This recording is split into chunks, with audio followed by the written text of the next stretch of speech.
I said to Eric yesterday, I had this like kind of like existential crisis. I don't know if everybody out there is also having existential crises, but I had this moment where I was like, I think I just have to quit everything. I think I have to quit writing. I think we should end the podcast. I think, we should move out of this house. I think we should just, I don't know. Live on the land. I don't know what I wanted. Become just people vibing. And he was like, okay, well, I sense you're going through something.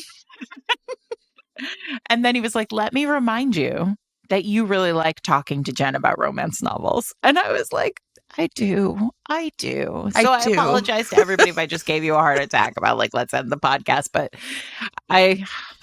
it's hard. I know. Everything is really hard right now. And then he literally just like turned me around like he was the Grinch and I was Cindy Lou Who, and he like patted me on the head and like pushed you forward to my towards office. Your microphone. Welcome everyone to Fated Mates. I'm Sarah McLean. I read romance novels and I write them, and I really do love talking about romance novels. So I'm probably not going to end this podcast. Probably unless I do get rid of everything else, and then I don't have a microphone, and what will I do? I don't know. If I throw my laptop into the sea, we're all fucked.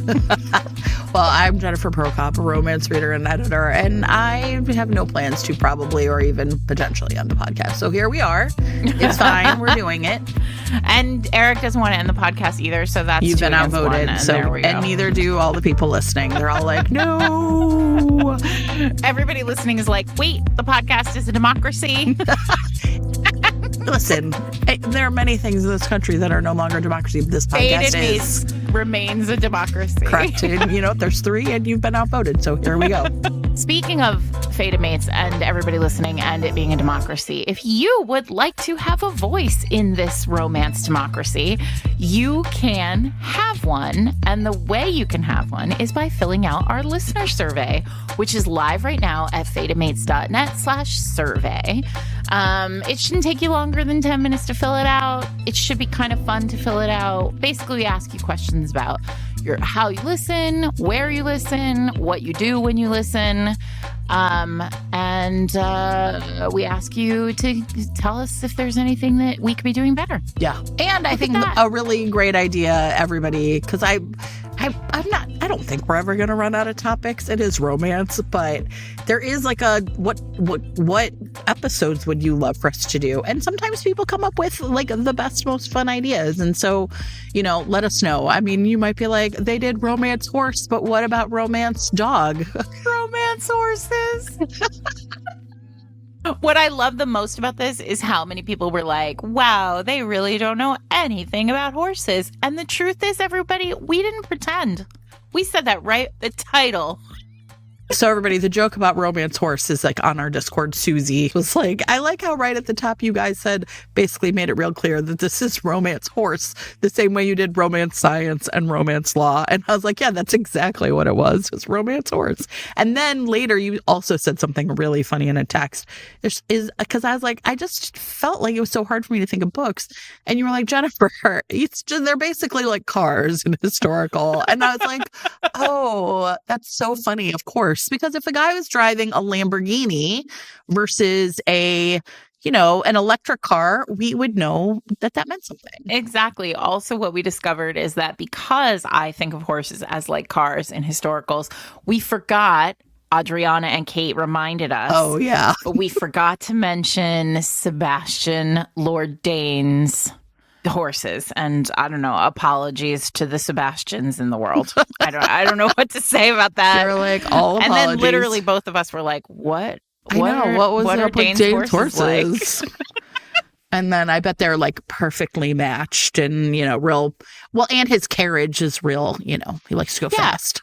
And you know what? Here's something we didn't mention. See, if we talked about perfectly matched horses, I would have been able to answer that question. I do know why the horses had to be perfectly matched. And it makes sense because they had to be the same size for when they ran together. Or else they'd be going in circles. That's funny because I'm going to tell you, Sarah, I really, up until this very moment, you thought it was color. Yeah, for sure. I thought it was like Well, they are. They're often perfect. matching Like you colors. match your horses to your like vest or something, right? No. Like they're Terrific. perfectly matched. They look nice See, we together. still have. We could do a whole other episode on horse. Dos Equis, we could call it. Oh, look at you, bilingual. I mean, only about beer, apparently. Anyway, that's the end of horse. Everybody, we're done now. I will say, I think some of our funniest episodes are ones like that. Like the one we did about like on Halloween that was like just characters named Devil. Like I do think that there is something very like hilarious about just like horse. So I guess I keep thinking like, what are we missing? Like That leads us into something that we are working on our website. So, oh yeah, this is let's fun. talk about this. I don't know if it's officially launched yet, but we're going to talk about it anyway. I love this. Eric is working for all of you. I just need you to understand this. This man loves you all. This is because Eric's actual real job has been like for 25 years supporting online communities in all different areas, and often for things he does not care about. Doesn't know anything about, right? But here's what I'll say. I misspoke. It's not things that he doesn't care about. It's things that he knows nothing Doesn't know about, right? But like he deeply cares about community just in general, which is nice for, a person in 2025 to care about community. And so anyway, so he is always thinking about fated mates. So, but here's something cool. So I have really taken to heart this discoverability concept. First of all, I want to apologize again to the person who used this phrase with us because it is so perfect. Would you please raise your hand somewhere? Because I know you sent it to me on like Instagram or it was on Threads. Like, would you just like hit us up and just remind us that it was you, and then we will honor you properly. Yes, right. You deserve all the credit for like coming up with this and amazing I will write your name name down so we don't forget. But okay. So I love this idea of discoverability buddies, and I love it even more when we're doing episodes like today's episode, right? Which is about bucket lists and like people who make books that use lists. We're going to get to it. But of course, like when you come up with an idea like this and you're like, we should talk about lists. Yeah. I'm like, I've never read a book or written a book with a list, despite the fact that arguably I've written one of the most famous romance novels with That lists. is correct, Sarah. You sure have. But what's interesting about this is like it's such a niche, right? So like you think about Beth, who is obsessed with mustachioed heroes. Like that's such a niche.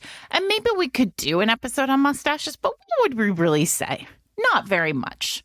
So I think what we have come up with is... I'm sorry, no, I'm laughing about what I'd say. Sorry, I'm fine, everybody.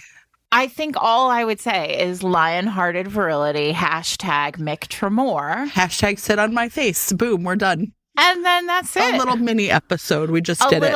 Like a link to the Playgirl spread of Burt Reynolds. And there you go. We're done. And now there it is. That's our mustache episode. Okay, seriously now though. Okay. What we should do is an episode that's just like mini. Like, yeah, right. Like microtropes. It's like rapid fire microtropes, and we just 10 seconds. Anyway, but the point is like, there are so many ways that you can cut the romance pie. Yes. And so what Eric suggested is, what if on the website we hosted like a collection of collections? Yes. Right? So here's me actually inviting Beth to do mustaches, right? And then you like pick 5 or 6 books that are like collected in a weird little curious some kind collection, of package, right? And we host it on our website, and you get the credit, like, put your bio, link to your socials, like make sure that people know that you exist. And then it just becomes part of the like discoverability community. Yeah. I think the thing that I also really like about this is, and I'm sure other people are finding the same problem, which is as AI slop essentially drowns the working internet, right? It's really hard. I've been finding it harder and harder to like find lists of things. So if you're lucky and you hit upon something great on Reddit, right? Like, but it used to be that I could be like, okay, I'm looking for, books with heroes with mustaches, and I could find it. And now it's just like slop. It's really hard to get through. Well, Reddit is great. That romance books thread on Reddit really does like deliver. Yes. But it's so massive now. And like there are so many different posts to run through. And let me be clear, we are not attempting to like eat Reddit's lunch. Like what we are thinking about is these kind of really fun, like microtropy, books about horse. Right. And so let me give you an example since sorry, go ahead. Since I brought up Reddit, I was looking through, I can't remember for what, okay? And I found someone whose username is competitive yam 5126. You're a brilliant person, right? Competitive yam. I know. I'm like, I don't know what's happening. That's probably an assigned name. Reddit, you wacky Reddit. Okay. But this person made a list called Stern Men Who Can't Stop Skinny Dipping, an incomplete list of every body of water Mary Bailow's characters have defiled. And it's just a list of like people in Mary Baillow books who go skinny dipping. And I was like, I could not be like, that's romance though. That's romance. It's so perfect. Yeah. And so I think so what we're thinking is like we at Fated Mates can have user hosted, kind of like a user hosted spot where you're like, hey, I have also been curating my list of, whatever wacky thing. So, yep. Don't worry, everybody. I'm going to put the link to the thing I just talked about because it's really funny. That is funny. So we haven't launched this yet, but I think we're going to be ready for this episode. So right now we have not started. We're putting it together. Sort of we're building a little space for it to live, and soon you'll be able to go and just my view for this my. What I imagine this page will look like is just like an endless scroll of amazing fun people in the world who we love and who love romance as much as we do, talking about the 6 books that collected together speak to Mary Baillow heroes and skinny dipping, whatever it is. Exactly. There was I told Eric that I wanted one of the first ones to be me, Kate, and Adriana, our list of wolf dogs. The reason I was not included is because I have nothing to offer. Yes. This is not dogs. Right. Wolf dogs. Wolf dogs. Right. No, it's perfect. I love it. I really do. And you won't have to articulate anything about these books. It'll just literally be a title and then the books. Well, and listen, I love a microtrope, and I think this really honors it. It's great. So, but they can also be bigger, right? Like great first romance reads. I mean, there's a lot of things people kind of ask for over and over again, and these are great things to make lists about. So, keep an eye out for that. Or just it really, I think our purpose in telling you maybe is to just get your little brains started, right? Start making your list so that when you're ready. Yeah. I don't know. That was probably all way too much, Eric. You can cut that down and make it more interesting. But yeah. We're doing our best. This week's episode of Fated Mates is brought to you by 1001 Dark Nights, publishers of Vows and Veils, a celebration of love collection. So you all know I've said before how much I love a novella. And I love a collection of novellas more than anything in romance. And what I love especially about these 1001 Dark Nights collections, which we've been talking about over the past, however many months, is they've grouped them together. They're like interstitial reads, Jen. And this one, Vows and Veils, has Audrey Carlin, Carly Phillips, Jennifer Probst, and Tina Folsom. And all these books revolve around a wedding in some way. So maybe someone objects to a wedding in one of them. Maybe there's a whirlwind wedding in one of them. Maybe there's some sort of delicious, heartwarming proposal in one of them. whatever it is, weddings don't often get the attention in a romance that you would expect. Like we often skip the ceremony in a wedding, in a romance novel. And these books are going to make sure that nobody skips the ceremony. The ceremony is part of the joy. So again, this is your chance to find new authors. If you've never read some of these, I'll tell you, these four women know the job and they will definitely be able to deliver you a really terrific, big feels wedding romance. So Vows and Veils is available with your monthly subscription to Kindle Unlimited or in paperback. And if your podcasting app supports it, you can click on the chapter title right now to be taken to buy the book. Thanks to 1001 Dark Nights for sponsoring this week's episode. All right, so let's talk about this week's topic and like kind of how we got here, which is we are going to do an episode about like bucket lists, right? So the characters are making a list and not checking it twice, but trying to change their lives for whatever reason. And it's really interesting because I like will be interested to see like what you discover versus what I did in terms of like the books. But this is also a classic trope that, and I know we have talked about 9 rules, but we're going to start by talking about 9 rules because oh boy, this is like sort of a classic trope in a lot of ways, but also one that tends to like disappear into the book. Like I found it harder than I thought to like think of titles. So Sarah, when you wrote 9 rules, like what is like, why is this so powerful? Why does this really speak to people? Listen, 9 Rules is a book that I hear a lot about from readers still today. It's 15 years old as of last week, which is not, in fact, why we are doing this episode, but weirdly why I realized that the book was 15 years old, which makes me feel like a doyen of the romance tone.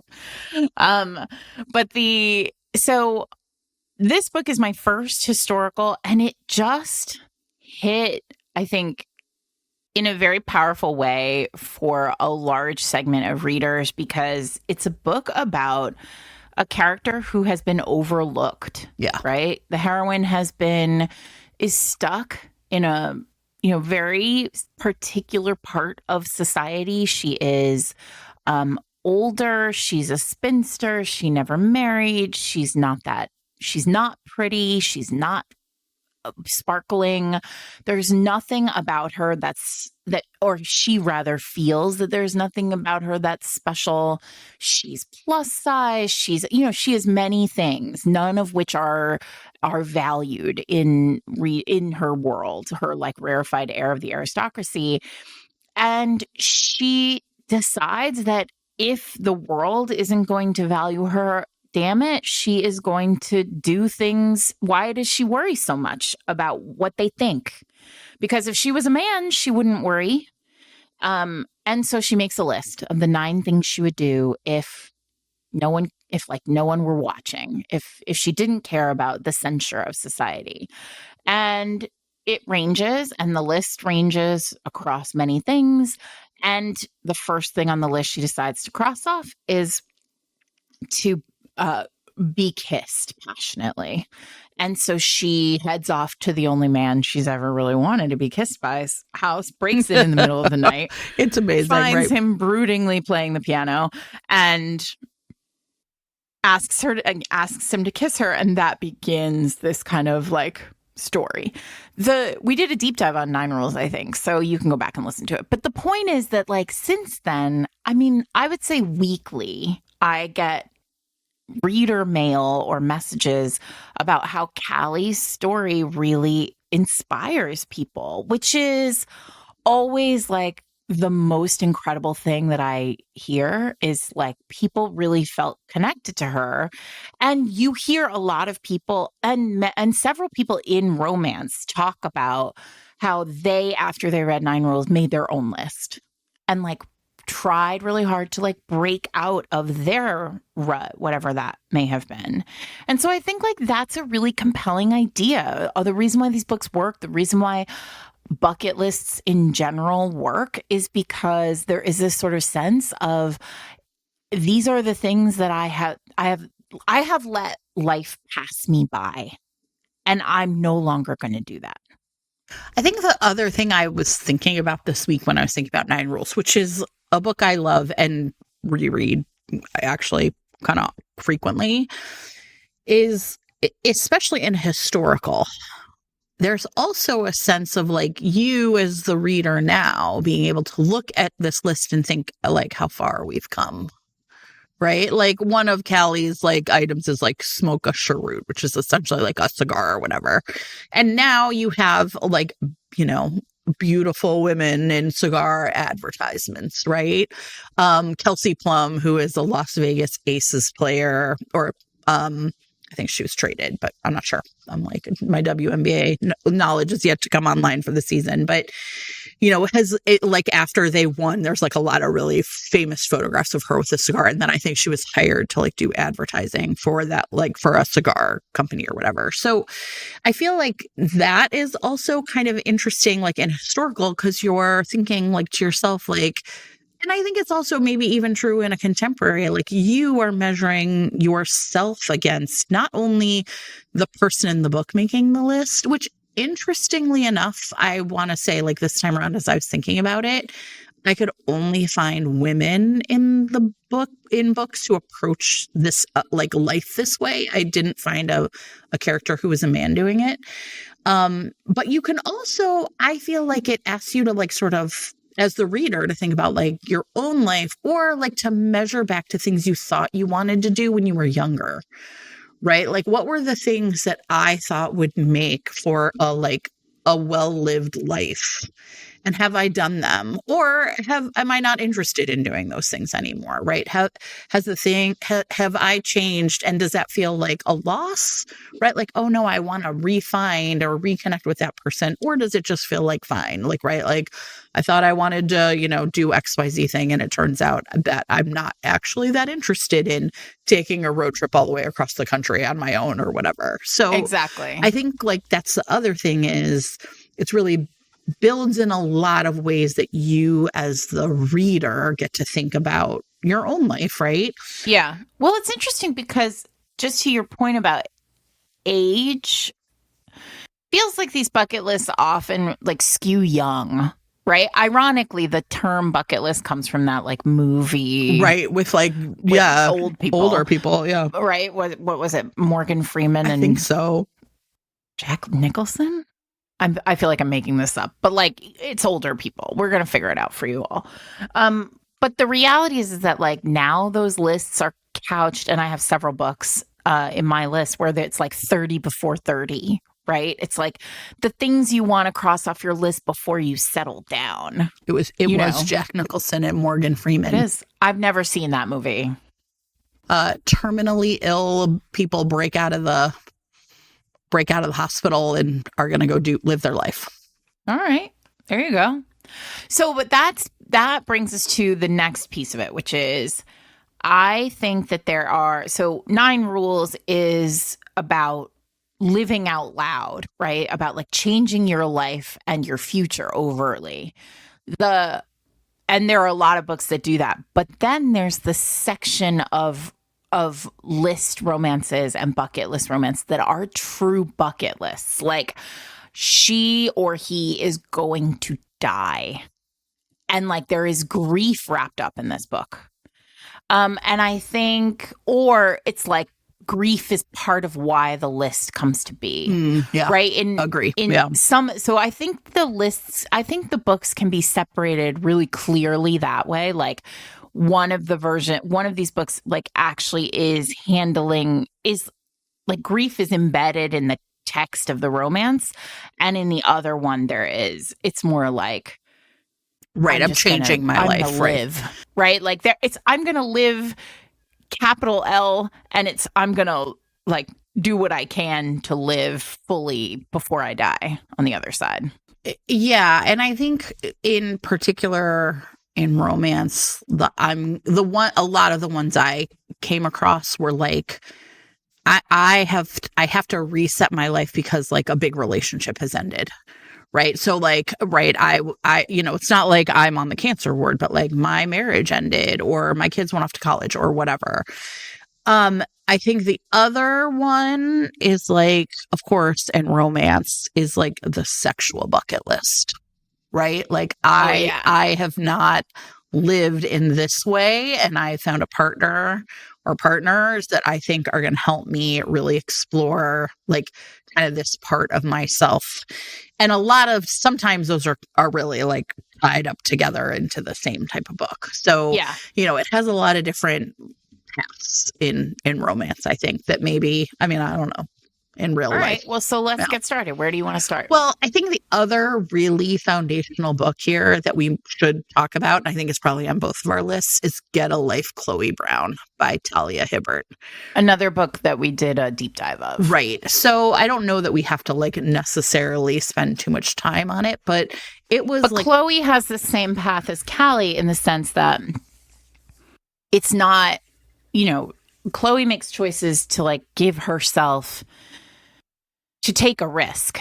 yes. Like she is nearly hit by a bus. That's the sort of inciting incident. But I feel like it didn't have to be a bus. Like I think Talia could have made it anything, that would have. She just needed an inspiring moment to like push Chloe toward living out loud. Yeah. Well, and I think the other part though about the reason I think it's more than just like almost being hit by the bus is that Chloe has a kind of two other things. One is she deals with a chronic illness. And two, because of that, she essentially has never like moved out of the family home. And so when she comes home from like the bus incident, she's like kind of realized like I'm stuck in here. And so another big part of it is like moving out on her own is like another, I think, like gets tied up into that. And of course, so her list is like, enjoy a drunken night out, ride a motorcycle, go camping, have meaningless but thoroughly enjoyable sex, travel the world with nothing but like, a carry-on hand luggage, and like doing something bad. Mm-hmm. And it turns out that like it's like the new handyman in her building, Red Morgan, who is like kind of ends up being the guy who helps her with a lot of these. Sure. Right. I mean, that's the cornerstone of all of this, right? Of course. The person who helps you is going to be the person you fall in love with. I talked about the last days of Lila Goodluck I put that on the best of the year list last year. Lila finds out, and maybe this is where we begin, right? Like, I don't want to talk about, I'm not counting this as one of my books for the episode is what I'm saying, although it does relate. But in that one, Lila's told by a witch she has 1 week to live, and she's like, oh shit, what am I going to do? And the witch in the moment also tells her that she's going to fall in love with a royal prince. And so this royal prince turns up and they do the list together, and it's really nice. I mean, Chloe like feels like her life has sort of like flash before her eyes with the bus, but she like survives, right? But with Lila, it really is like you have a limited amount of time. You have left. a finite, it's ticking clock. Right. Right. The ultimate ticking clock. Yeah. I'm going to start then because I have another one that's actually very similar to that, but historical. In Sophie Jordan's Wicked Nights with a Lover, which is the third book in her Penwitch School for Virtuous Girls series, there is the heroine, Marguerite, has visited a fortune teller. And she goes to this fortune teller in part because the fortune teller's predictions for her Marguerite is a nurse, and the fortune teller has made some predictions for Marguerite's latest employer, and they came true. And so Marguerite goes and she meets with the fortune teller, and the fortune teller is basically like, well, I have some bad news for you. And she's basically like, you're gonna die before the year is out. And there is and she's like, however, like, I don't know if this helps or hurts, but like, you are going to have some joy. She's like, you're going to meet your sisters, and she's like, you're going to spend time with your family. And Marguerite's like, I don't have family. And she's like, no, but you do. And you're going to find them. Right. And there are some half sisters that are a part of this. And then she's like, and you're going to fall in love and you're going to get married. Like, I see marriage, I see love, I see all this stuff. But bad news, you're also for sure going to die. Rough. So Marguerite is like, oh shit.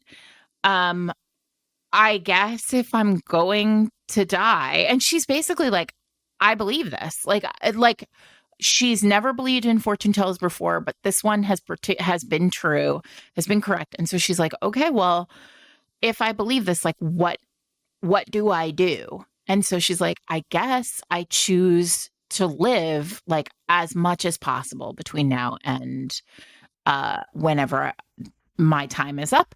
And of course, I would like to know passion, right? I'm going to defy love because that seems terrible to fall in love and then die. But like, I could definitely have passion, couldn't I? And so she decides that she's going to like have a relationship with, she sort of picks somebody who she thinks would be a good match. But then literal hours before she is supposed to match with this man and like do the business, she is accidentally abducted by her terrible father's nemesis. Oh, who is like, haha, I am going to exact my revenge. My favorite. I'm going to exact my revenge upon your father by marrying you and by ruining you and marrying you before the week is out. She's like, okay. And it doesn't, in classic Sophie Jordan form, it like does not go his way, right? Of course. He's like, he really thinks himself a villain. And the reality is like, Marguerite's like, okay, well, this seems like really living my life to the fullest. Like, let's do it. Right. Yeah. She's annoyed by him. She thinks he's the worst, but also she's like, well, I said I wanted something exciting. So here we are. And, so he takes her captive, and then she's like, hey, while we're doing this, how about you also show me pleasure?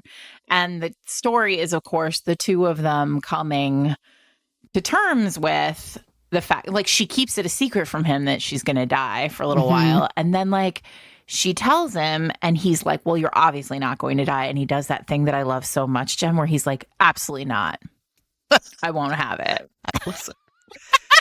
I'm downloading this immediately. Like I said, I love that. I love it. It's the best. So, and so it's like, it's very fun. It's a classic Sophie Jordan. If you've never read a Sophie Jordan, it's like a really great place to start because she just, these books are straight shots of like terrific. It's like, it's just really fun. And they, of course, both refuse to admit that they love each other because, of course. Because if they love like Marguerite has this like convoluted, like, if we love each other, then I'll really die. And he's like, well, I don't love, but I'm certainly not going to allow you to die. That's not happening. That's perfect. Honestly, it's so great. God, romance. How are you so awesome? Okay. So that is Wicked Nights with a Lover by Sophie Jordan. It's also like a holiday romance. It's just all mixed in there together. Enjoy yourselves, everyone. This week's episode of Fade and Maze is sponsored by Elizabeth Bright, author of Wild, Wild Cowboy. So Hannah Bell is a new librarian in town, and she needs help saving the library. So she goes to Zach Hale. He is a bit of a wild one, Sarah. He had a career as a rodeo cowboy, but he suffered an injury, shattered his leg, and he has really been essentially like kind of wildcatting around town, brawling, drinking, betting the ladies. And but she knows that he can help her, right? And I think she has like a secondary thing she wants help with, which is she is really interested in like discovering more about physical intimacy, and she wants someone to like be her guide. And so Zach is the one she thinks is going to be the best person for this job. So he, of course, is like this nerdy little librarian, what? But he kind of is into her, right? So she drives him crazy. And so these two seem to be a great match for each other, even though on paper they don't seem to have anything in common. So she says it's just physical, but he thinks that maybe his heart is going to get involved, even though wild cowboys can't be tamed, Sarah, but they can fall in love. Oh boy. Well, if you love a cowboy and a nerdy little librarian, then this one is for you. You can read Wild Wild Cowboy right now in print or ebook. And if your podcasting app supports it, you can click on the chapter title right now to be taken to buy the book. Thanks to Elizabeth Bright for sponsoring this week's episode. This one is called What Heals Us by Maggie Gates. And this one to me is very much like in the like kind of it's tied up in grief in a lot of interesting ways. But not necessarily like the way you would think, because nobody's told our heroine Caroline that she's going to die. Instead, as a young woman, she's like 22 or 23 in this book, she has been ill her entire life with lupus. And so it's really interesting the way this like gets uncovered. So she has like moved out into her own. She's graduated from college. She's like a kindergarten teacher in her town. And, she's moved, and she like kind of like thinks about a scar she has and like she's moving into her, her apartment, and her parents are very much like, are you sure that you are okay to live on your own? Like, so you can tell that there's something up, right? But so because of this, because not only did she spend so much of her life being ill, but it took a really long time for the doctors to figure out exactly what was wrong with her. So much so that she actually has had a kidney transplant, right, to sort of keep her alive. I mean, so this woman has had tons of medical interventions, but she's like then therefore like kind of never done anything. And now that she's on her own and living on her own and has a job and can support herself, she's really determined to like sort of get out there. And so she does what anybody would do, which is like make a list. And the thing is, this list is so, I mean, some of it's just like standard bucket list stuff, but like a lot of it is just really like poignant. I found this book very moving, so she's like, I want to like hang out with people my own age. Right. I mean, and so what happens is she ends up sort of getting swept up into like a group of friends, including a woman named Beth, who, and I'm kind of going out of order. I'm starting with Caroline because she's the list maker, but the hero his name is Austin Hale. And Austin at the beginning of the book is living like 4 hours away from this town. This all takes place in North Carolina. And his sister calls him, his younger sister. He's like in his mid 30s, and his younger sister, who's in her late 20s, calls him. And it's basically like, he can tell something is wrong. It turns out she's pregnant, and it turns out that the father is married, which she did not know. And so her whole life is just completely, I mean, she just is like wrecked. And Austin picks up and moves to be essentially in this town with her because he's like, you're going to need family. And he doesn't even hesitate. Like, this is just what you do. And he's a fireman, so he can like get a job pretty easily. And so he meets Caroline and is like super attracted to her. And the thing that's interesting is there's an age gap, but because obviously she's in her kind of early 20s, just out of college, he's in his mid 30s. And like that's played up, but in some ways it's much more like maturity, right? Like he has lived a life and she has not. And so, when they, and like, look, this book is also really sexy. And so when they have sex for the first time, he makes her like sort of practice, right? Like you have to ask people if they've been tested, he's like, now what do you say? And she's like, show me your results. You know what I mean? It's very sweet. And so, and then sexy. And he really is, I think, understands how much power she has had taken from her by these circumstances in her life. And he is like the perfect person to like kind of show her like that she can do whatever she wants, right? So this bucket list here is not about like jumping out of airplanes and, you know, riding motorcycles and, you know, kind of being bad. It's just really about like Caroline thinking, it's my life and I want to live it. Right. Yeah. This is the first book I've read by Maggie Gates. It will not be the last. I found it to be, it's angsty without necessarily being full of conflict. Like Caroline is super into Austin and Austin's into her pretty quickly, but like it definitely delivers on all the big feelings of romance. And I really enjoyed it. So that's What Heals Us by Maggie Gates. So I have one that is similar. I want to talk about Samantha Towell's The Ending I Want. All right, Sarah, I saw this book and was like, whoa. Too much? No, I mean, I don't know. I was too afraid to try it. Tell everybody why. Well, you should not be. Listen, this is a romance novel, everybody, and that's what I'll say about that. But like, this is real serious. So Samantha, the Taylor, the heroine of this book, had this like very perfect life. And then when she was 16, she was diagnosed with a brain tumor. And when she was 16, she made a list. Things to do if I live. And now she is 22 and the symptoms are back. And let me tell you something. Samantha Towell begins this book in exactly the right place. Like, Taylor is on a plane and she has not yet seen a doctor, but like she is sure that the tumor is back. And the symptoms are all back. Like she recognizes it for what it is. And you guys, I'm not going to lie. The tumor is back. This is not like and it is, and she sort of has always kind of known that if it comes back, she's on borrowed time. So she decides that she has had enough. Like she is not going to do like all the treatment that she thinks like that like would prolong her life. She is lost, like her whole family is gone. Like she's really had it rough. But we start here in this moment where she's just like, she's holding the list in her hand on the plane. And it's really lovely because I mean, like you are immediately just like in. And the list is written like a 16-year-old would write it, right? It's called Things to Do If I Live. And so what she does is she's looking at it and she's like, okay, well, I'm definitely not going to live, right? I'm going to die. And so she retitles it in the seat on the plane, like Things to Do Before I Die.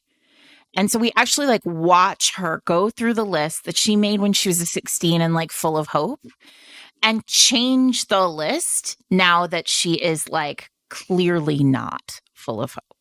And so the first is like, go to London. And that's how we discover like she's on this plane. Right. And then the next one is kiss a boy. And then she's like, well, I've kissed a boy I've since done before this one. then. Yeah. So she scratches it out and she's like, kiss a stranger. And then she goes through and she changes them. Like, it's like the 16-year-old wrote have sex. Well, she's done that. So now it's like have lots of sex, have sex with a stranger outdoors. Like, it's like all this kind of stuff that she's into. She's never had oral. So like that goes on the list. So it's this interesting sort of like combo of like sexy things and not sexy things. Like I want to, she keeps things like go to a concert. She does. And then she like changes it. Like one of them is like fall in love. Well, she's definitely not going to do that because like now she knows, right? It's over. So then this man sits down next to her on the plane. The guy, I love it. I'm so basic, Jen. Me too. So this guy, this like handsome Brit sits down on the plane next to her and they're about to take off. And he says hello and she's like, oh, he's English. And like, oh, he's so handsome. And like, oh my He's God, what if he's my stranger? Right. And he leans past her to lift up the shade in the window. And she just lays one on him. You're like, oh. And then she thinks, so then the chapter ends and you're like, holy shit, what's happening? Next chapter, she leaves you like in the kiss. Oh, like amazing. So there's no break. Like, it's like, okay, it's just the next chapter. And she's and Taylor is thinking to herself, like, oh my God, I've assaulted this man. And like in her head, she's like, what do I do? Do I abort? But then I have to deal with it. And then he's like, okay. So they just like make out for a little while. And it is really like it's a great beginning. Like, yeah, I bet. It's My a beginning goodness. that like really hits you because she nails the like, this is what's happening. It's really serious. All these things are happening, right? Yeah. And like and Taylor is like mentally in a really terrible place, as you would be, right? And then, of course, like it's the two of them kind of finishing this list. Like they become a unit. They obviously begin to fall in love. Like, and he, of course, is also like when she tells him like how it's all going to go. And he's like, there's got to be another way. And you are really left feeling like, oh, these two this is going to end in tragedy. And it is really well done. You are going to cry when you read this book. But I will tell you, because I would never leave you like this. It is a happily ever after, and like it is sorted out. And yeah, it's great. Yeah. It's a great read. It's funny because I came across that and then was just like, okay, but what if? Yeah, no, it's called The Ending I Want, and I am confirming to all of you that you get the ending you want. Okay, perfect. Great. Okay. Okay, I have a book I want to talk about, which I feel like is maybe I'll be honest, on the very edge of the like acceptability for this okay. Because it's like barely a list. I think it's not quite like that explicitly that it's a list, but I think it still qualifies. So the book is called Camera Chemistry by Chelsea Curto. And this is like pretty much like a novella. It's probably 150 or 170 pages. And here is what we have. We have two people. It is Maggie and Aiden. And they both are just really stuck in their lives. And it's kind of for similar reasons. So Aiden he's 45. He is a pediatric oncologist. So he is very busy. And his wife, he's divorced, right? His wife left and he shares custody with he has a 16-year-old daughter. And he just is kind of like, I'm just going to work now. You know what I mean? Like I don't think it's that his heart was broken as much as it was like his marriage broke up and he's just kind of like, it's fine. It's over. Right. I don't know what's next for me in terms of like my emotional connections to people. So I'm just going to like hunker down and do this job. And meanwhile, Maggie is also a doctor. She is younger, 34, I think, kind of out of her neurosurgery residency. So she's like, right, a neurosurgeon. And she is also newly divorced. And the reason for this is that they were trying to have kids. And it turns out that she, after like lots of failures and lots of tests, found out that she is she's infertile. She will never be able to have kids. And they don't really go into like why this is. It's just like a fact of the story. But it broke up her marriage because her husband really wanted to have kids. And she can now name that a lot of their entire sex life was essentially like built upon the idea that like, is it the right time? And is it right? Are you ovulating and all this stuff? And so it was never about pleasure. It was only about getting pregnant. And when it's discovered that she can't, it's just like sort of game over on their marriage. And so that's been, I think, she's been divorced now for like maybe a year. What happens is she has a friend named Jeremiah who's a photographer, and he has like thought of this like crazy idea, which is like, he saw these like boudoir photos, but with people who were strangers.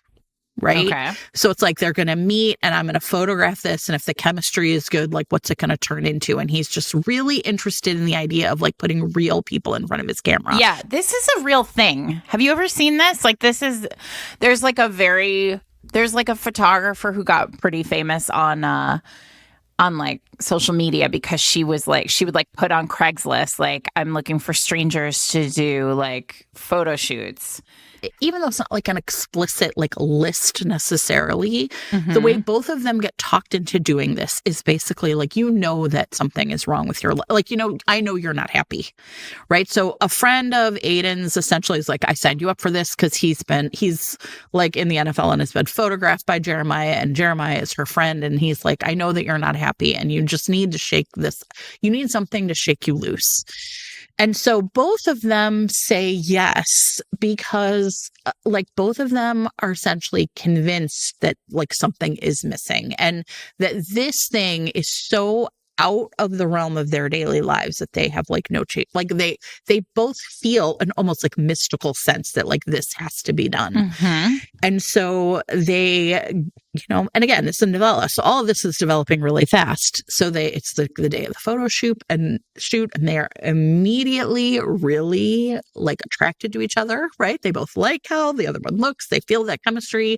And then like and this is all very hot. It's all just like sexy without being sexual, right? Like it's just really like the connection between them and the conversation they have in the sense that like there's photographers in the room. And so it goes so well that essentially at the end of the photo shoot, they agree to meet for like 24 hours and just bang it out. Nice. Right.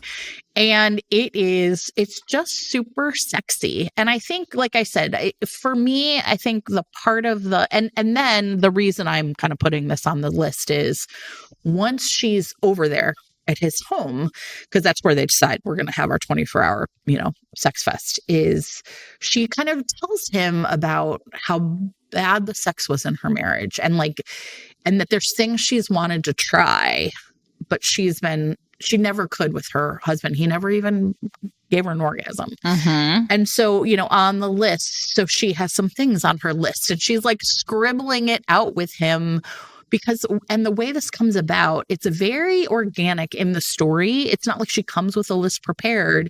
He's kind of like, okay, well, time's short. Is there anything like kind of what are your boundaries? And she's like, I don't know. Right. And he's like, kind of like, what do you mean? And he like, kind of like, let's slow down and talk about what that means. And she tells him. And so he asks her to make a list.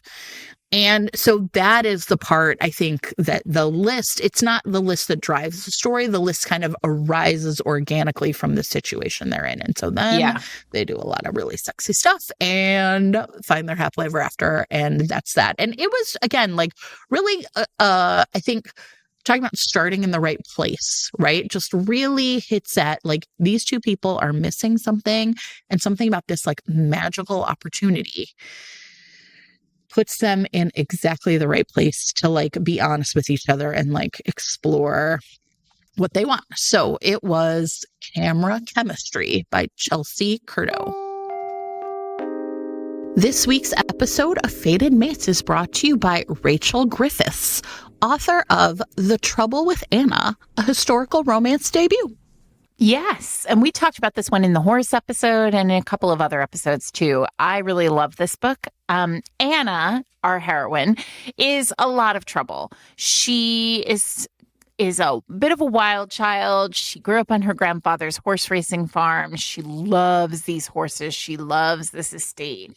And she fully intends to inherit this estate, despite the fact that like she's sort of always accidentally doing shenanigans, like riding in high stakes horse races or starting up betting rings that she doesn't really realize she's doing. She certainly does not mean to find herself in so many darkened corners with terrible, contemptible Lord Julian Ramsay. I bet he's hot though, Sarah. She simultaneously wants to fight and fuck this man. And here's the problem, Jen, or maybe it's not so much a problem. Grandpa dies, and his will stipulates that Anna has to marry or she'll be left with nothing, including the horse racing farm that she has intended to inherit for her whole life. Even more, she's got to marry Lord Ramsay, so all that fighting and fucking is going to have to be forever times. And I think these two are going to work it out. I think they are as well. I also think this is probably the first commercial where we've ever said fucking. It's fine. I feel fine about it. Well, I feel like when you say like fighting and sure, it's like what is the alliteration is necessary. It just rolls right off the tongue. So anyway, if you would like to read, everyone, we're an explicit podcast. And this is an explicit book. And this is an explicit ad. It's all fine. If you would like to read The Trouble with Anna, and I know you do, it is available in print, ebook, and audio. If your podcasting app supports it, you can click on the chapter title right now to be taken to buy the book. Thanks to Rachel Griffiths for sponsoring this week's episode. So I think I talked more about like grief being like sort of in the midst of all of these books, or of some of these books. Like there's like the grief list. And I want to talk about the 30 series by Christine Diabo, which I think I've talked about at least one of these on the podcast before. But there are two books, and I'm going to talk about both of them because I feel like you have to think about them as one, but they are standalone, separate books. The first one, which is called 30 Days, is about Alyssa, who married her, like, the love of her life. They met when she was 19, and they were married, and he died of he got sick and he died, and it was awful. And she is now a young widow who has basically, like, for years been going through the motions of life, because, like, how could she go on after this? And what she and her husband, her now dead husband, left her a sexy game plan to move on. Like, he prepared himself and her for this, and he left her 30 cards with instructions for 30 days of passion. And they're all different kind of things on these cards. And he basically his only note to her is you'll know when the time is right.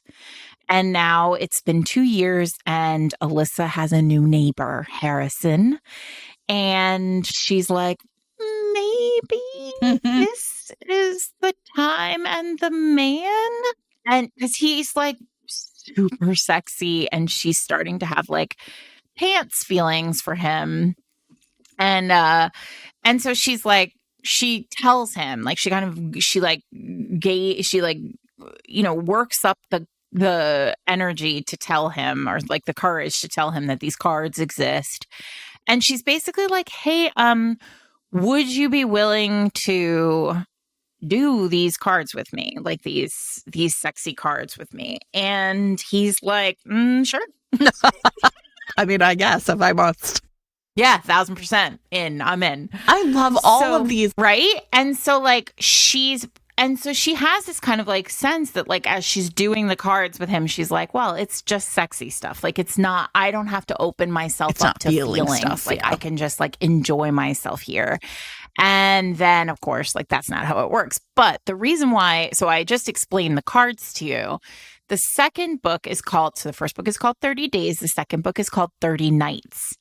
This is one of the, so I kind of have to spoil the end of the first book for this, but at the end of the first book, Alyssa goes to her first husband's grave and leaves the cards on his grave with a note, thank you kind of thing. It says you'll know when the time is right. So she goes, she has a moment with the grave and leaves the cards, right?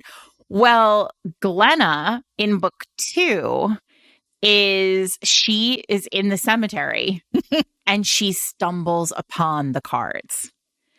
And now the cards are and they're these are I didn't say this before, but these are they're intense cards. And so she's okay. She is a research assistant, and she has this professor. Listen, am I in? Of course I am. She has this professor who's who she has a crush on. And basically she's like, well, what if? And so they start to meet once a week and try out like the cards. Nice. And then, of course, I mean, basically, like these are very sexy, very lovely romances. You will be delighted at the end of them.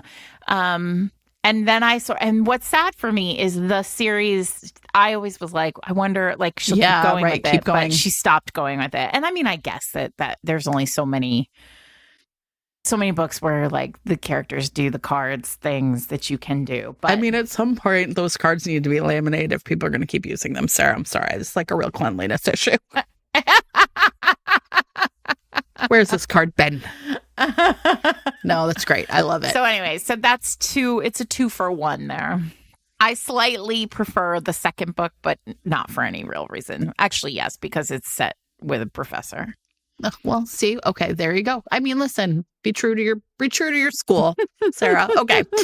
So I would like to talk about The Seals Rebel Librarian by Anne Calhoun. And everybody, if Anne Calhoun is like wrote a lot of great romances in the 20-teens, and I very much wish she was back. I don't mean that in a mean way. Like I right. It's just like one of those authors. I really loved her books, and people move on or do whatever, and I really miss her books. So, Anne Calhoun, just know that I love you. So in this one, and this one I always really liked. First of all, because I really feel I just need to say that it is one of those romance titles that's just like so perfectly romance, right? The Seals Rebel Librarian, just all right there.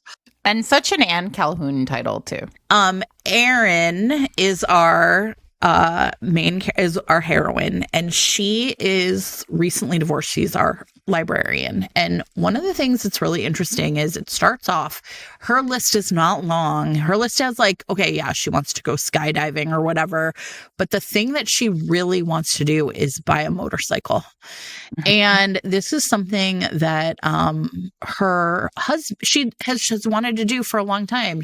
Her husband, though, was kind of like, very dismissive of this. And listen, he kind of ostensibly for safety reasons, like referring to it as a donor cycle. And like, yes, it's true that motorcycle riding can be very dangerous, but also she just felt so stifled by him. And it becomes clear over like the course of like sort of her memories of him that like it's her voice in his voice in her head that she's trying to expel.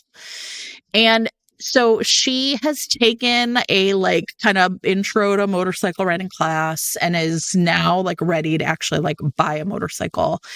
And in the meantime, Jack Powell, who is a retired Navy SEAL, and he has left the Navy because he has PTSD, and a friend died in front of him. And although he has done dangerous things and has for a really long time, this one has really hit him, and he has like a tremor in his hand.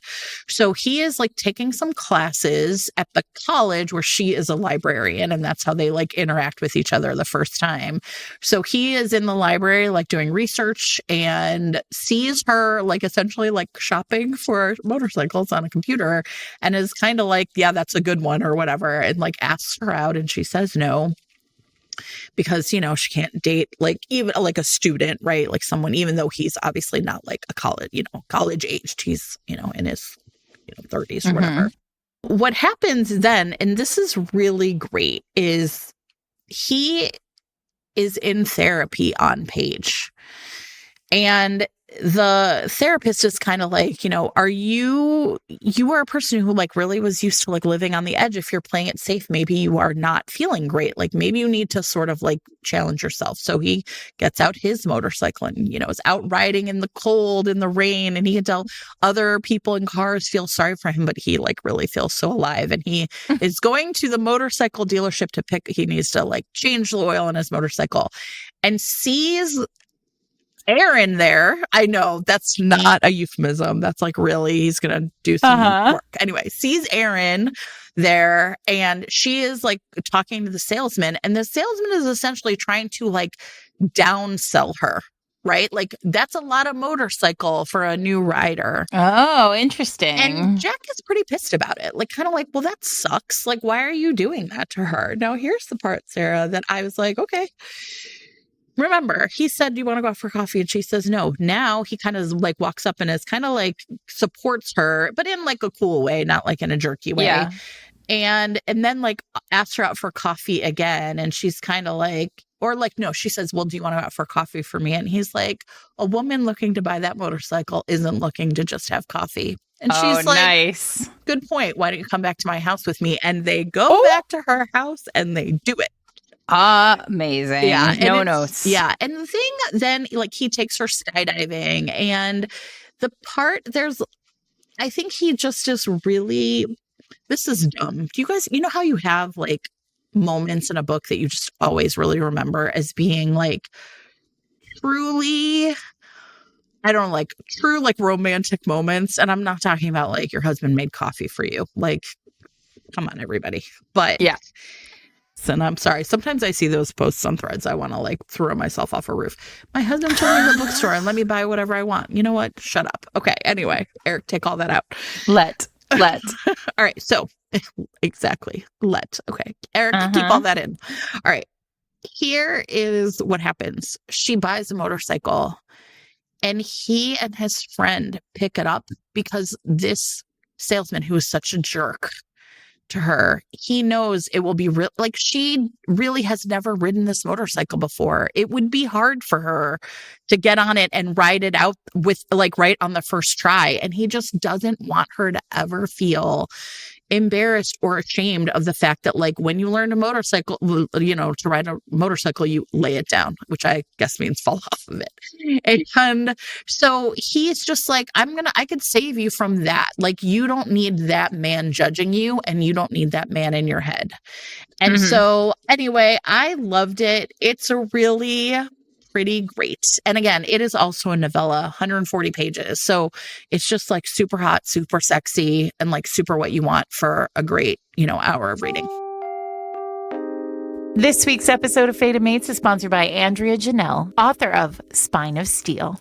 So this is really cool, Sarah. This is the first book in a series that will be called Suffragette Uprising. It is a multi-authored series that will be in Kindle Unlimited, and it focuses on women's rights, social justice, and suffrage. And the titles will span a variety of historical time periods and settings. The common theme across all of these novels and novellas is that they're going to feature a heroine who fights for civil justice and equality. And essentially, it's like all the authors are wanting to show like the continuity of like women and how they had to fight over many, many years and time periods. So Spine of Steel is the first one to be released, and it is about Pericles Trenton. She is the newspaper editor of the Willow Creek Crier, which is a staunch suffragist, and Sarah, the secret translator of a collection of scandalous memoirs from a 16th century Venetian courtesans. Diogenes Castellano is the town's prosecutor and her older brother's best friend. These two have been sparring for as long as they can remember. He thinks she's reckless. She thinks he's stodgy. But when Perry's activities land her in dire straits, he is the only one who can rescue her. I love this. What is going to happen? Everyone's going to get the right to vote, I'm hoping. Correct. If you are looking for a brother's best friend romance that is spicy and political, this one is definitely for you. Fun fact, Andrea is a civil rights attorney, and she came up with the idea for this whole series immediately after the election. And all these historical romance authors have like come together and are bonding and building community by writing these books. So absolutely run to support this book. You can get Spine of Steel right now in print or ebook or with your monthly subscription to Kindle Unlimited. And if your podcasting app supports it, you can click on the chapter title right now to be taken to buy the book. Thanks to Andrea Janelle for sponsoring this week's episode.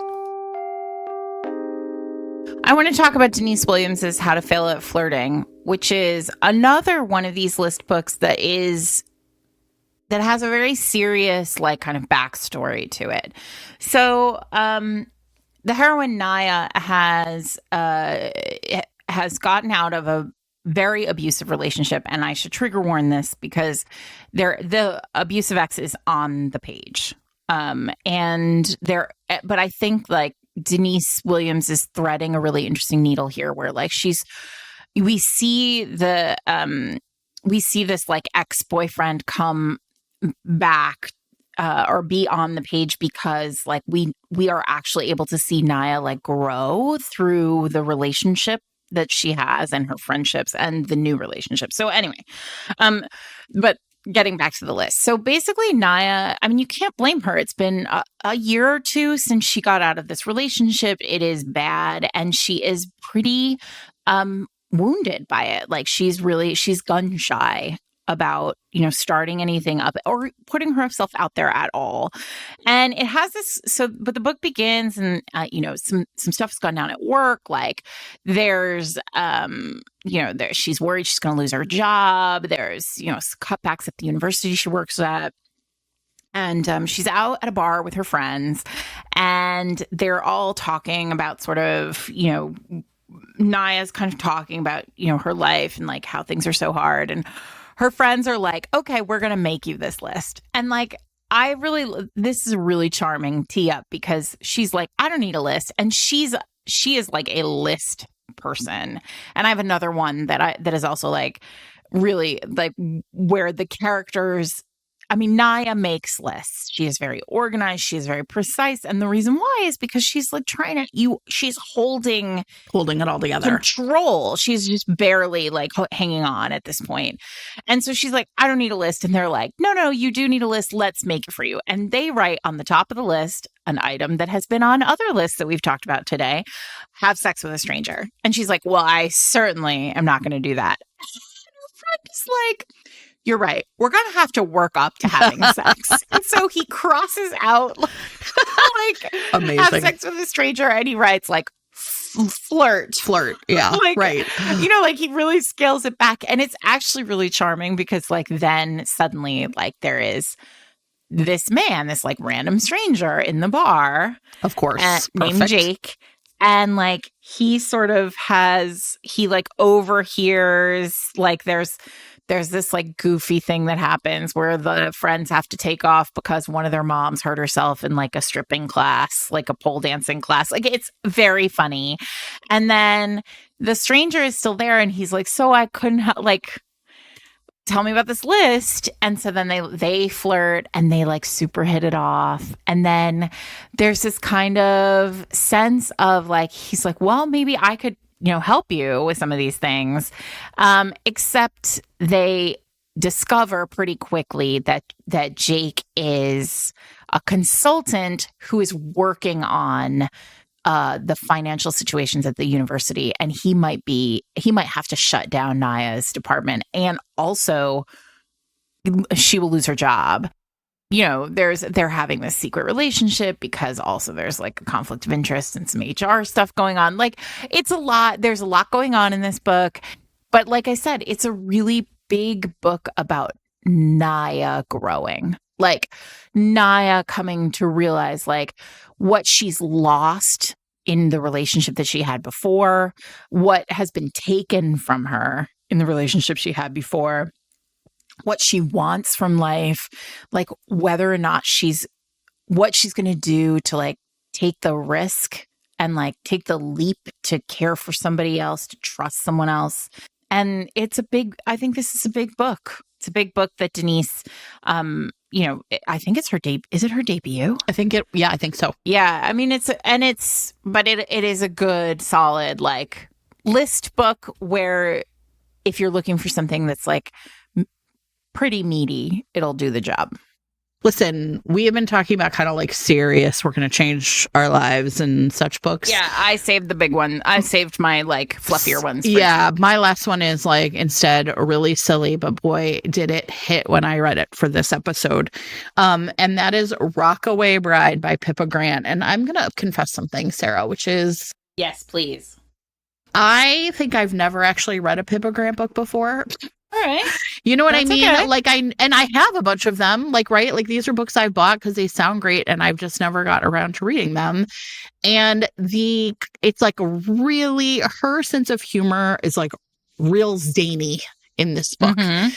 And These are real like rom-coms. yes, and I really loved it. So Willow Honeycutt is our heroine. She is a preschool teacher, and her entire life has like loved boy bands.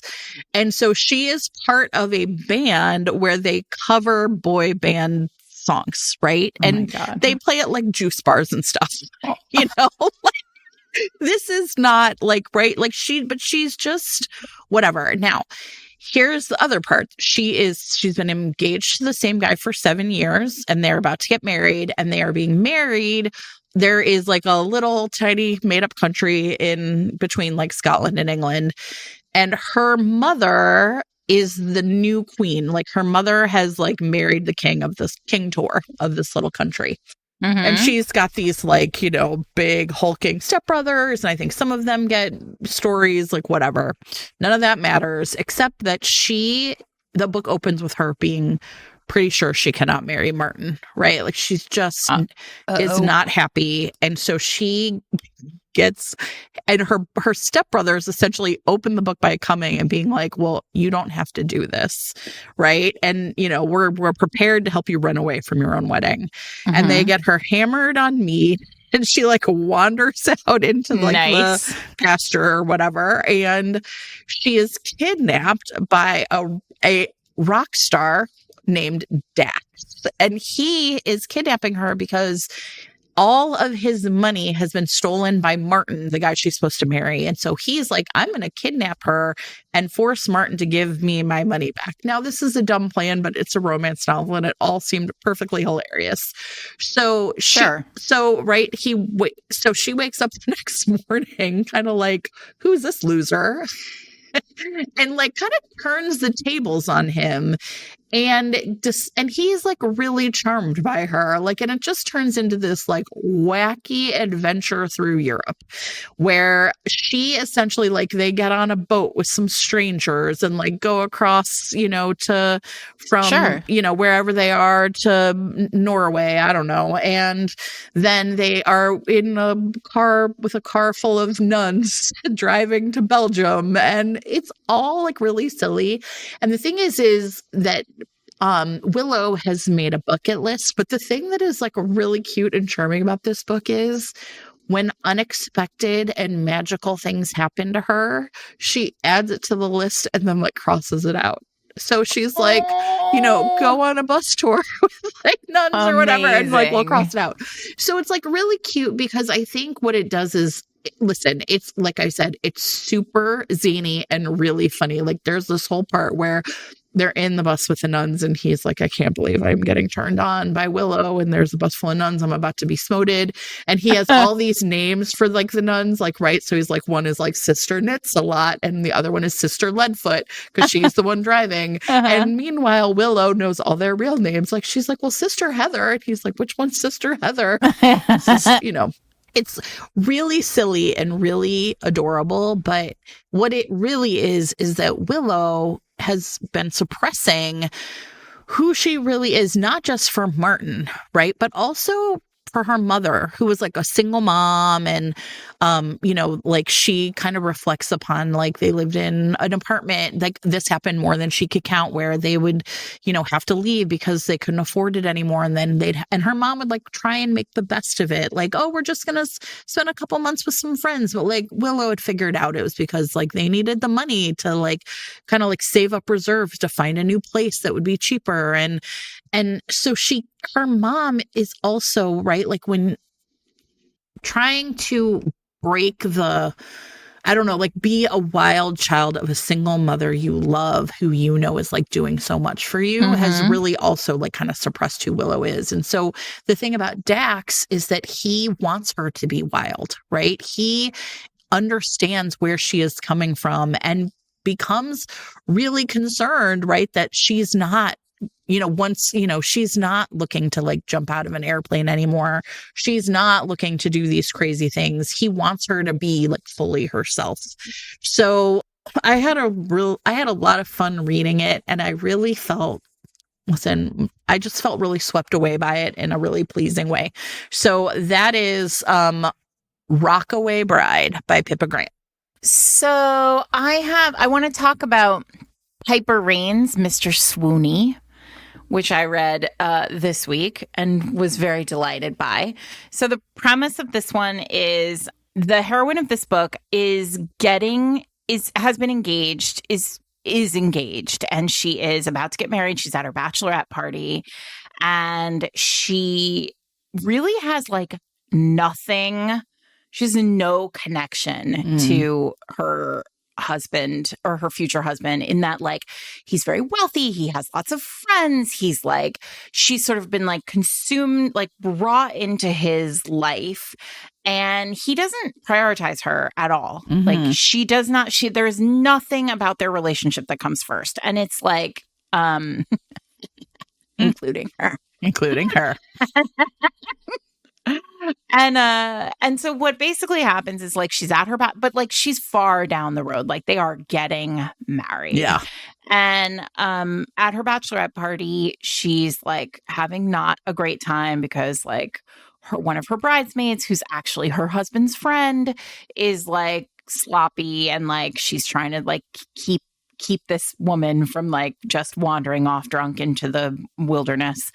And turns out, luckily, Jen, that the VIP section, which is right near them, is filled with hockey players. What a terrific. One of whom, Connor, is like the goalie for the Piper Rain hockey team. And so Connor sees her and like immediately sort of clocks that she's like not having a great time. So he goes over to her and they sit together and they have this like really lovely conversation that kind of ends with her revealing that like she has this list, this bucket list that she's made that's like 30 things she'd like to do before she turns 30, and she's about to turn 30. And she hasn't done any of the things on her list. And they include things like stargaze, like, and like other things that are like really like watch a sunrise.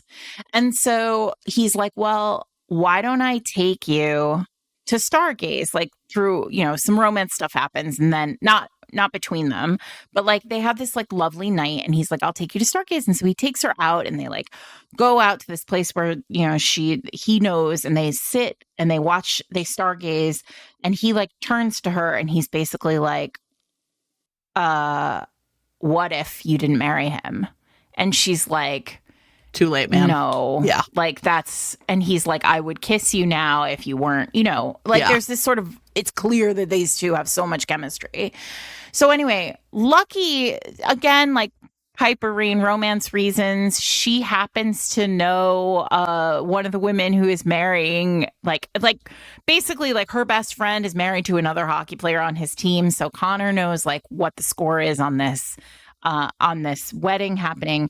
But there's this great moment where she goes back, like it's sort of right before the wedding, and she's at her future husband's house, and she's like, I'm going to tell him. She can't stop thinking about Connor. Yeah. And she's like, I'm going to tell this guy, this like my future husband, like about my list. And she like tells him about it, and he like makes fun of it. And he's like, and she's like, why are you being such a jerk about this? And he's like, oh, I'm sorry. Like, I'm sorry. Like, we'll, when I get home tonight after hanging out with my bros, we'll stargaze or whatever. And she's like, no, like, this is bad. Yeah. But she gets herself, Jen, to the altar. Yikes. And it's happening. And Connor can't stop thinking about her. And he's been like, he's got all his like hockey pros, like he's got two rookies who are like, this is a great idea, we should go stop the wedding. Like they're these idiots. Amazing. So these idiots like drive across town to this wedding, and like perfect scene, like, oh, does anyone here object?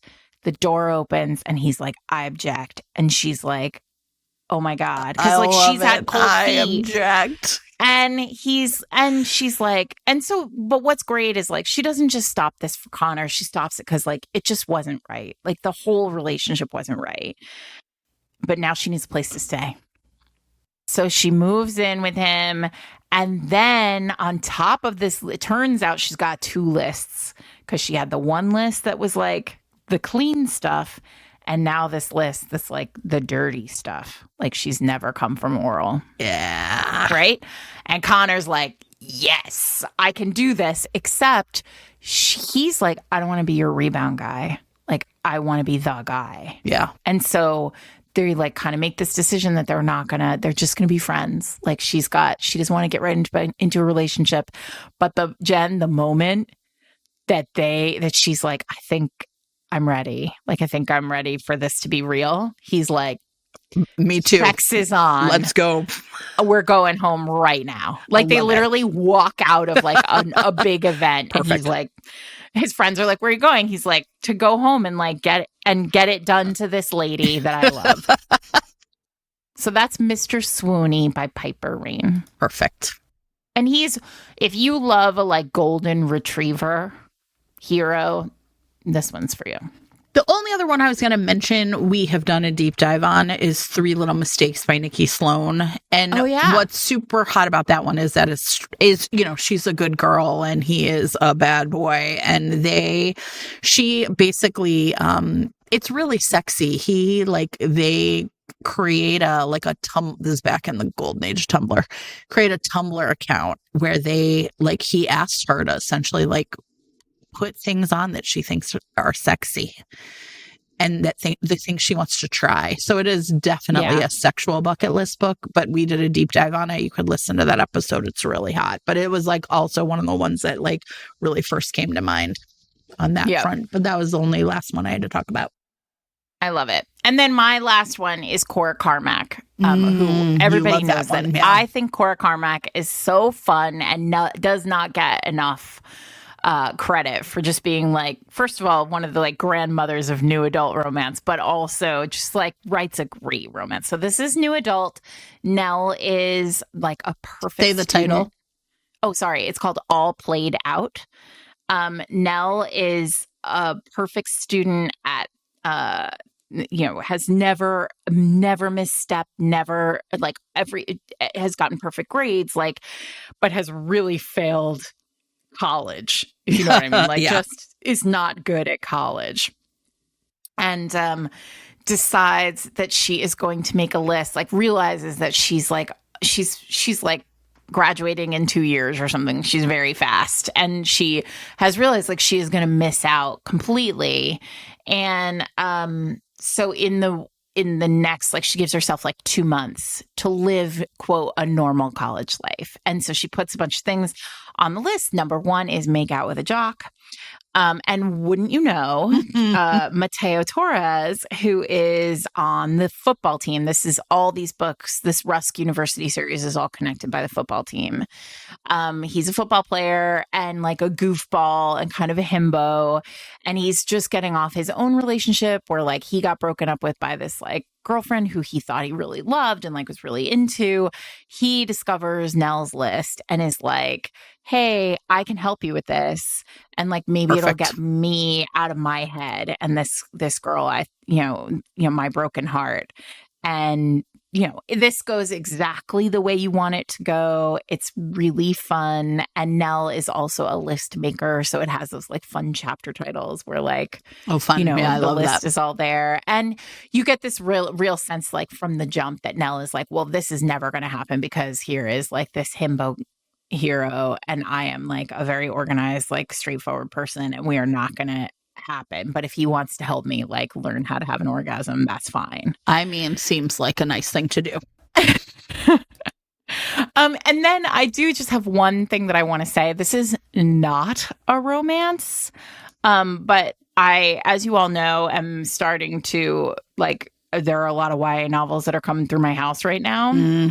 Sure. And I just want to say out loud that if that Adam Silvera's They Both Die at the End, not a romance. Right. Not a romance, everybody. Well, I mean, this title right there in the title, you can tell. Incredible tee up. It's the concept is so cool.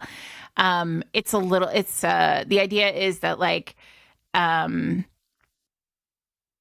in the world that they live in the universe that they live in, it's like an alternate Earth. On the morning of the day you're going to die, you actually get told that you're going to die. Like, and you don't know how, but you know that it's your last day.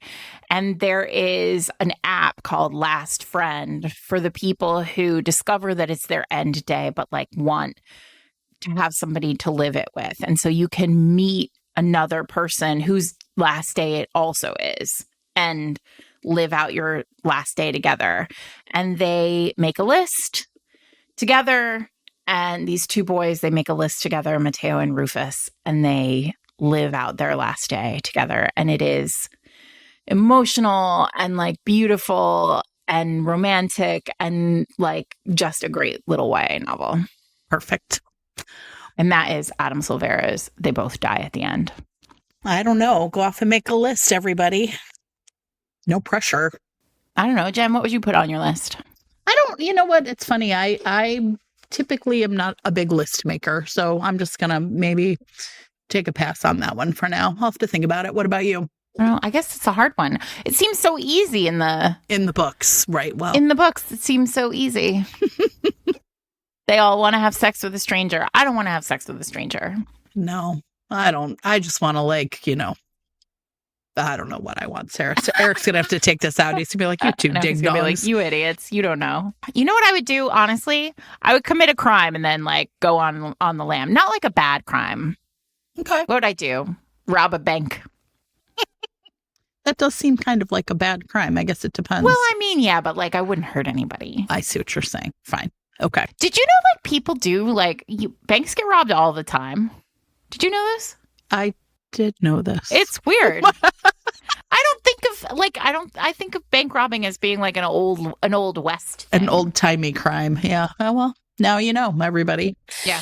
I don't know. Maybe Eric should take all this out because the reality is that like maybe I just revealed that like at my core I just want to. You know what? Here's the thing. I don't want to commit the crime, but I want to go on the lam. All right, fine. Although what I would tell you is that I have said this many times to Eric, and Eric is like, surprise, surprise, we find you in the nearest like seedy diner. Because I only ever say it when we're in a seedy diner. I'm like, ooh, this is the kind of diner that I would go to if I was on the lam. And he's like, you would be 3 blocks from our house eating a turkey club. All right. Anyway, everyone, I'm Sarah McLean. I'm here with my friend Jen Prokop. We are Fated Mates. You can find us every Wednesday wherever you get your podcasts, or you can go to fatedmates.net where you can click on show notes and see a list of every book we've recommended today and in every podcast. Follow us on BookBub. Those lists populate our BookBub accounts, so when they are down priced, you get a nice little email that says Fated Mates recommended a book. It's now nice. Cheap. Exactly. Listen, I today followed some authors because I was like, I'm only going to read that book if it's cheap.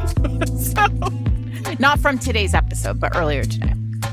And then, what else? You can follow us on Pagebound, which is a new cool place where you can build a community of fellow readers and track your reading. So it's like, if you don't want a billionaire involved in your business, Pagebound is for you.